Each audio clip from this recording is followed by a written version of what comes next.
벌써 이혼한 지가 5년이나 더 되어 가는군요. 철없게도 남들보다 젊은 나이에 사고를 쳐서 결혼을 좀 일찍 하게 되었습니다. 그래도 가장의 책임감으로 어떻게든 잘 이끌어가 보려고 노력했는데 난데없이 처제가 나타나면서 제 결혼 생활이 뒤틀려 버리게 되었네요. 원치 않는 상황이 계속 반복되고 처제도 적당한 데서 멈출 줄을 몰라 결국 아내와는 헤어지게 되었습니다. 말씀드린 것처럼 어쩌다 보니 속도 위반을 하기는 했지만 그렇다고 해서 전처와 철없이 사랑만 했던 것은 아닙니다. 당시에 전처를 향한 마음은 진심이었고 처제가 저희 앞에 나타났을 때도 저는 전처를 진정 사랑했기에 그렇게 행동할 수 있었던 거죠. 아무튼 결혼 당시에는 참 눈치가 많이 보였습니다. 처가에 갈 때마다 기가 팍 죽어서 가야 했죠. 그도 그럴 것이 저도 어렸지만 전처는 저보다도 나이가 어렸으니 말입니다. 처가에서는 전처가 공부도 잘하고 좋은 대학 나와서 이것저것 투자를 많이 했는데 정작 취직도 하기 전에 애엄마가 되어버렸으니 말이지요. 그나마 그래도 큰 소리 칠 수 있었던 건 저희 집에 돈이 조금 있었다는 거죠. 저희 아버지께서 그래도 이제 아빠가 되는데 너 학교며 성적이며 보안이 좋은데 취직하기는 글렀고 뭐 카페라도 하나 차려줄 테니까 그거나 열심히 운영해 보라 하셨지요. 그런데 정말 불행 중 다행인지 제가 사업에는 조금 소질이 있었나 봅니다. 그래서 사업이 상상 이상으로 잘 되기 시작했고 제가 제 손에 떨어지는 수입이 조금 넉넉해지면서부터는 처가의 눈치를 볼 필요도 없게 되었지요. 아무튼 사업이 자리를 잡기 시작하니 저는 기세를 몰아서 2호점 오픈 준비에 들어갔습니다. 그때도 아직 30이 채 되기 전이었거든요. 그러니 자만심도 조금 있고 그래서 눈에 보이는 게 없었습니다. 그래도 진짜 하늘이 도왔는지 처음에는 가게가 잘 안 되고 반응도 없어서 큰일 났구나 싶었는데 근처에 뭐 이런 저런 게 들어오면서 2호점도 순식간에 매출이 오르게 되었지요. 사업 이야기는 대충 하고 아무튼 전처한테는 당시에 아직 대학을 졸업하지 않은 3살 아래의 여동생이 한 명 있었습니다. 저도 집에서는 외동이고 처제가 애교도 많고 귀염 떠는 성격이라 그런지 처제를 제 여동생처럼 대해주고 잘 지냈습니다. 처제가 제 가게에 자주 놀러 오기도 했지요. 남자친구라고 하나 생기면 가끔씩 데려와서 저한테 인사를 시키고 그랬는데 그때마다 저도 처제한테 커피값만 내주는 게 아니라 용투도 누둑하게 챙겨주고 아니면 기세워주려고 좋은데 데려가서 밥도 먹이고 그랬습니다. 전처는 취직을 하고 싶어 했지만 애 때문에 하는 수 없이 전업주부가 되었지요. 그래도 그때까지만 해도 전처가 육아 스트레스나 뭐 자기 꿈을 포기했네 어쩌네 하는 스트레스로 저한테 짜증을 내거나 투닥거리 한 적이 몇 번 있지는 않았고 대충 잘 지내고 있던 시기였지요. 그런데 장인의 건강이 나빠지면서부터 모든 일이 꼬이고 말았습니다. 전처랑 아이가 생겨서 결혼해야겠다고 찾아갔을 때는 당장 마당에 있는 나무를 뽑아다가 저를 묶어놓을 기세로 성질을 부리시던 분이셨는데 그만큼 건강하던 분한테 암이 발병한 겁니다. 그래도 불행 중 다행히 초기에 발견이 되었다는 거죠. 게다가 검진 또한 제 소개로 갔기 때문에 한참 기가 살았네요. 아무튼 치료도 잘 되었는데 장인이 이제는 공기 좋은 곳에서 노후를 보내고 싶다고 시골로 내려가게 되었습니다. 문제는 두 분이 시골로 내려가신 건 좋지만 처제가 아직 장인 장모 댁에서 같이 살면서 학교를 다니고 있었거든요. 그래서 저희 집에 처제가 독립할 때까지만 같이 지내게 해달라고 부탁을 하신 겁니다. 첫째 애엄마 만들어서 날개도 피지 못하게 만들었는데 둘째 잠깐 도와달라는 거 그 정도 부탁도 못 들어주나 하는데 말문이 턱 막히더군요. 그나마 처제가 그동안 저한테 잘했고 애교도 많고 전처랑도 우애가 좋았기에 별일이 있겠나 싶어서 그러겠다 했습니다. 아내한테 잘하기로 했던 다짐도 있다 보니 돈 좀 번다고 거만 떨지 않고 겸손해야 한다는 생각도 갖고 있던 차였지요. 신혼집도 저희 부모님 덕분에 방 3개짜리 신축에 화장실도 2개짜리라서 같이 지내는데 크나큰 어려움이 있던 건 아니었습니다. 하지만 처제가 들어와 살게 되니 여간 불편한 게 많더라고요. 전처랑 단둘이 즐거운 시간 좀 보낼라 치면 괜히 인기척이 더 느껴지는 것 같고 소리가 새어나갈까 조심조심해야 했고요. 거기에 더불어 저도 집에서는 트렁크만 입고 편하게 다니는 게 좋은데 복장 또한 신경이 쓰였지요. 자매다 보니 둘이 싸우기도 엄청 싸우더군요. 사소한 것들로 싸워서 제가 딱히 개입할 필요도 없고 그러려니 하고 있었는데 하루는 저 때문에 둘이 싸우기 시작한 겁니다. 이유가 뭔가 하고 들어봤더니 처제가 사실 집에서는 옷을 한 줌도 안 되는 걸 입고 있는답니다. 그 편이 편하니까요. 저도 이해가 되는 게 저 역시 집에서는 편하게 입고 있는 게 좋다는 주의였으니까요. 그런데 전처는 그게 못마땅했던 겁니다.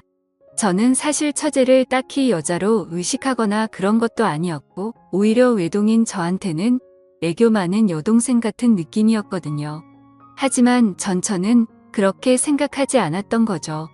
아무리 그래도 그렇지 아직 혈기왕성한 나이에 형부가 집에 있는데 어떻게 그런 옷 같지도 않은 옷으로 겨우 가리고만 있을 생각을 하냐고 싸우고 있더라고요.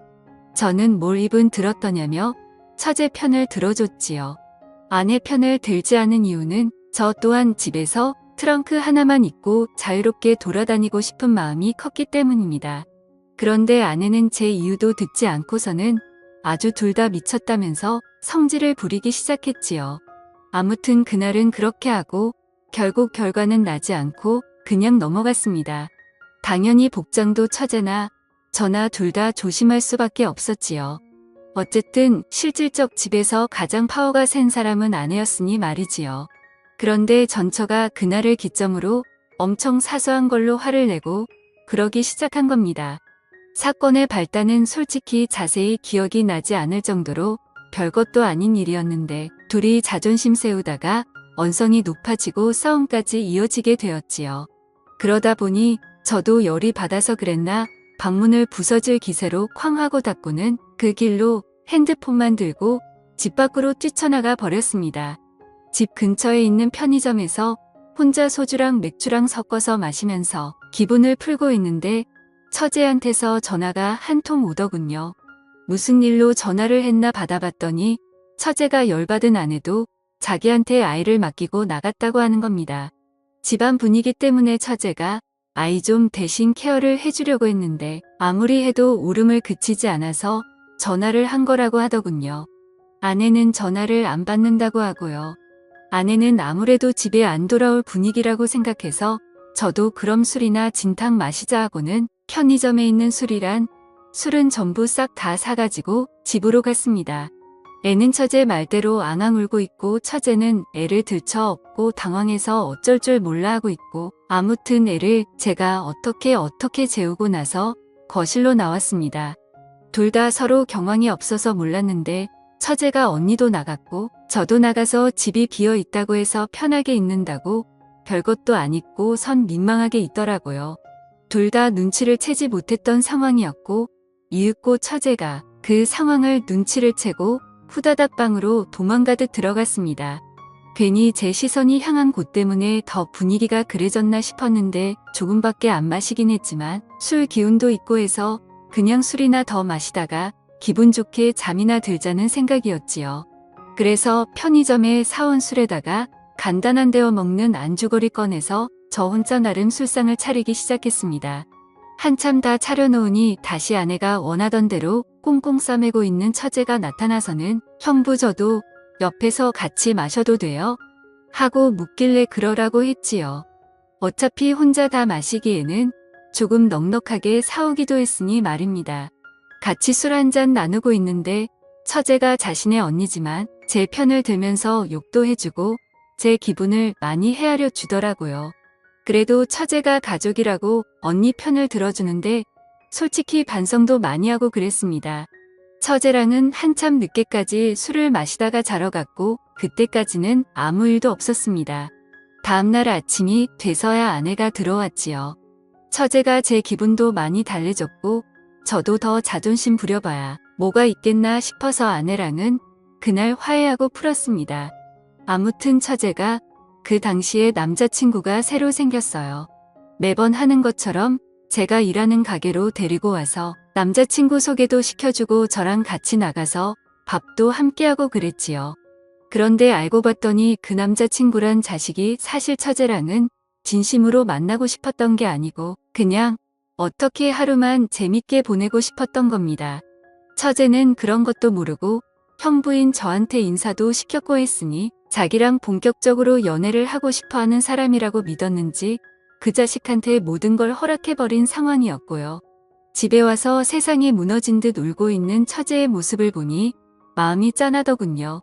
제 아들 녀석도 처제가 울어서 슬픈지 같이 울고 있고 그래서 그때 처제 달래준다고 노력 많이 했지요.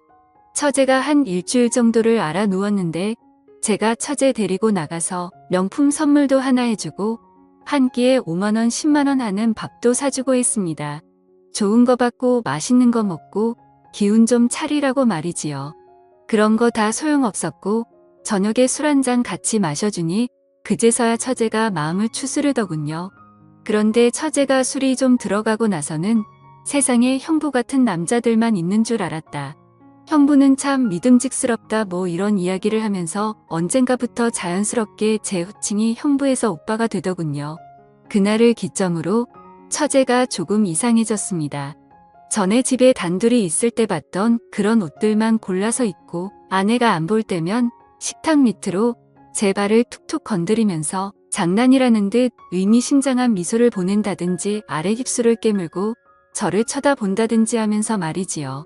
어느 순간부터는 정말 작정을 한 건지 제가 TV를 보고 있으면 제 옆에 앉으려고 하더라고요. 그래서 일부러 맨 끝쪽 자리에 앉으면 아예 팔 기대는 부분 그쪽 있잖아요. 그쪽에 걸터 앉아서 저랑 그렇게 붙어 있으려고 하는 겁니다. 하다 안 되겠다 싶어서 처제한테 시간 좀 내달라고 한 다음에 처제한테 왜 그러냐고 단도직입적으로 물어봤습니다. 처제가 깔깔 웃으면서 형부 지금 무슨 소리 하는 거예요? 하고 장난스럽게 받아치는 겁니다. 제 얼굴이 다 화끈해지더군요. 제가 과민 반응을 했나 싶고 처제 딴에는 정말 별것도 아니었을 텐데 제가 괜히 오버해서 받아들인 건가 싶었지요. 같이 술을 한두 잔 마시면서 이야기를 나눠봤는데 처제는 아직도 그 남자가 그리워서 죽겠나 보더라고요. 정말 자기 인생에 그렇게 좋아해본 남자는 없는 것 같다며 자기를 갖고 놀아도 되니까 그냥 자기 옆에만 있어주면 좋겠다. 뭐 이런 바보 같은 소리를 하길래 처제한테 그건 아닌 것 같다고 딱 잘라 못을 박아줬습니다. 그러니 아주 서럽게 울기 시작하더군요.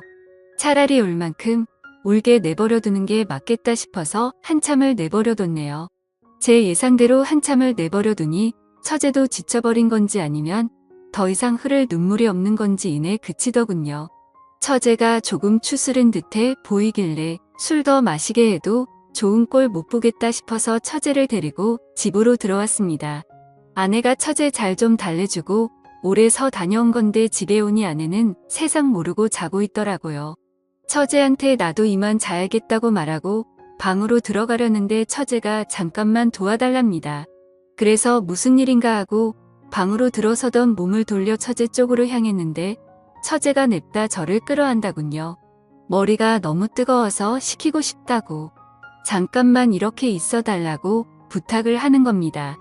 처제가 기댄 제 어깨에 뜨거운 눈물이 느껴질 정도로 한참 슬프게 눈물을 흘리던 처제였습니다. 그거 말고는 딱히 뭐 무슨 일이 있던 게 아니에요. 한참을 둘이 아무 말도 없이 그렇게 끌어안은 상태로 서 있었지요.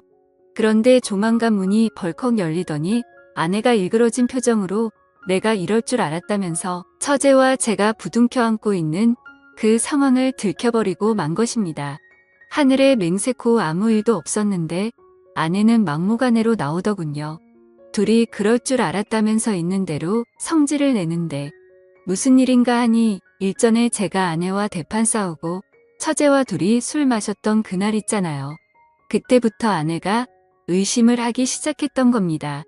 제가 사실 집에서 술을 마시는 법이 없는데 그날따라 집에 빈 술병이 한두 병이 아니었으니 말이지요. 집안일은 아내 몫이기도 했고 저도 술이 너무 취해서 뒷정리를 안 하고 잤는데 딱 봐도 그날 저랑 처제랑 단둘이서 술을 엄청나게 많이 마신 걸 알게 되었던 거고요. 아내가 아침에 들어오면서 제 사과는 받았지만 내심 그날부터 아내는 괜히 처제랑 저랑 같이 술을 잔뜩 마시고 말 못할 비밀을 간직하게 된 것이고 그 뒤로부터도 둘이서 계속 뭐라도 있다고 생각하고 있던 겁니다.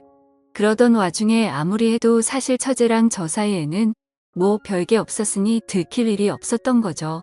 그래서 잘 넘어가는가 했는데 한동안 처제가 그 남자한테 차이고 저한테 끼를 부리거나 이상한 행동을 했던 적이 있지 않다 했잖아요. 그때 아내가 다시금 그동안은 들킬 걸 우려해서 저희가 조심했던 거고 안 했던 애는 이제 시간이 좀 지났으니 괜찮겠지 싶어서 다시 자기를 두고 처제랑 제가 붙어먹고 기만을 하고 있었던 거라 생각했나 봅니다. 그러던 와중에 또 좀처럼 빈틈이 없다가 이번에 아내가 먼저 저한테 처제 좀 달래주고 오라 그렇게 함정을 파놓고 자는 척을 하면서 기다리고 있던 겁니다. 자기가 집에서 자고 있으면 저랑 처제랑 그 자리에서 뭐라도 할 줄 알았나 봅니다. 처제가 아무리 설명해도 제가 아무리 이야기를 해도 아내 머릿속에는 이미 저는 처제와 선을 넘을 대로 넘은 남편이 되어 있더군요. 솔직히 더 설명할 틈도 없었습니다. 그래서 결국 이혼을 하게 되었지요. 시골로 내려간 장인 장모도 엄청 열이 받아서는 내 딸을 맡긴 거지. 한 명을 더 준 게 아니었다 하면서 아내가 했던 말은 거의 기정사실이 되어 있더군요. 결국 이혼을 하게 되었고 아내는 물론이고 처제까지 같이 제 곁을 떠나가게 되었습니다. 그냥 결혼 생활했던 기간만큼 해서 위자료 주고 아이는 제가 데려오는 걸로 해서 길게 끌지 않고 끝냈지요. 처제는 일말의 책임을 느끼는 건지 5년이 지난 지금도 저한테 개인적으로 연락이 오곤 합니다. 애초에 이렇게 된 게 자기의 책임이 크다며 그 사실을 통감하고 있던 처제였기에 저한테 더 잘하려고 하는 듯합니다. 하지만 이제 처제도 30이 다 돼가는데 남자친구를 따로 만들지 않고 있어요. 제가 쉬는 날이면 회사도 휴가 내고 저희 집으로 찾아옵니다. 집안일 좀 거들어 주겠다고요. 처제가 쉬는 날이면 저 외롭지 않게 해주겠다며 제 가게로 오거나 집으로 찾아옵니다. 같이 시간 보내자고요. 이렇게 마음 써주는 처제가 고맙긴 하지만 처제도 알아줬으면 하네요. 이제 우리 두 사람은 공식적이든 비공식적이든 얽혀선 안 될 사람들이라는 걸 말입니다. 감사합니다.